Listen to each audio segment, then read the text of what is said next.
مجری تلویزیون عراق مهدی جاسم متنی را از شاعر فقید سوری محمد الماقوت می‌خواند. 1400 سال پیش مردم در صحراها می‌زیستند.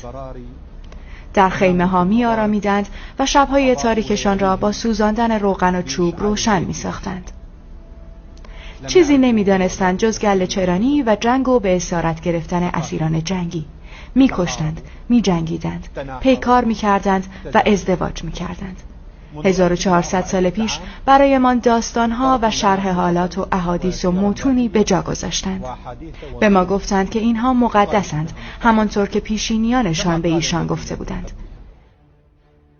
و حال بعد از 1400 سال از ما می‌خواهند که مانند آنان بیاندیشیم، مانند آنها لباس بر تن کنیم، مانند آنها زندگی کنیم، مانند آنها با یکدیگر بجنگیم و پیکار کنیم و همانطور ازدواج کنیم که آنان می‌کردند. كما كانوا يتزوجون. پس از 1400 سال تزویر و ریا از ما می‌خواهند به همان چیزی باور داشته باشیم که به ما ارث رسیده. ونحن نشهد التزوير الحاضر.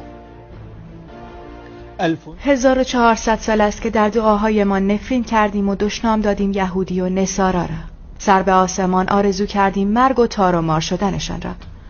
و صد افسوس که این ماییم که از دست دادیم همبستگی و وحدتمان را. دست به دعا شدیم که خراب شود سرزمین‌هایشان و حال این ماییم که بی سرزمین ماندیم. دعا کردیم که اسیر و آواره شوند زنانشان و حال این زنان مسلمانند که اسیر و آواره شدند. 1400 سال است که برای بارش باران دعا کردیم، اما افسوس که باران همه جا بارید به جز دیار مسلمین. وعدد الجياع والمحرومين يزداد كل يوم في بلاد المسلمين. 1400 سال زکات دادیم و هر سال تهیدستی و بدبختی در بلاد مسلمین بیشتر شد. آه ای ملت خفته، آنانی که نفرینشان کردید و مرگشان را خواستید به فضا رسیدند و روی سطح قمر خوابیدند، اتم را شکافتند و انقلاب دیجیتالی را آفریدند و تمام این مدت چیزی برای شماها مهم نبود الا آلت تناسلیتان. همچنان در حال تفحص و تفکرید که انسان چگونه با کدام پا باید قدم در مستراح بگذارد و چه چیزی به جز زن و سگ سیاه وضوع و غسلتان را باطل می کند. هنگامی که علمایمان عمیقاً در بحر تفکر شیرجه زدند، به جهاد نکاح رسیدند و به ازدواج با نزدیکان و از پستان زن به مرد بالغ شیر دادن و انجام آخرین رابطه جنسی زن و مرد مرده، کتاب‌ها نوشتند که روش صحیح برقراری رابطه جنسی با زن چیست و جماع با حیوانات چگونه است.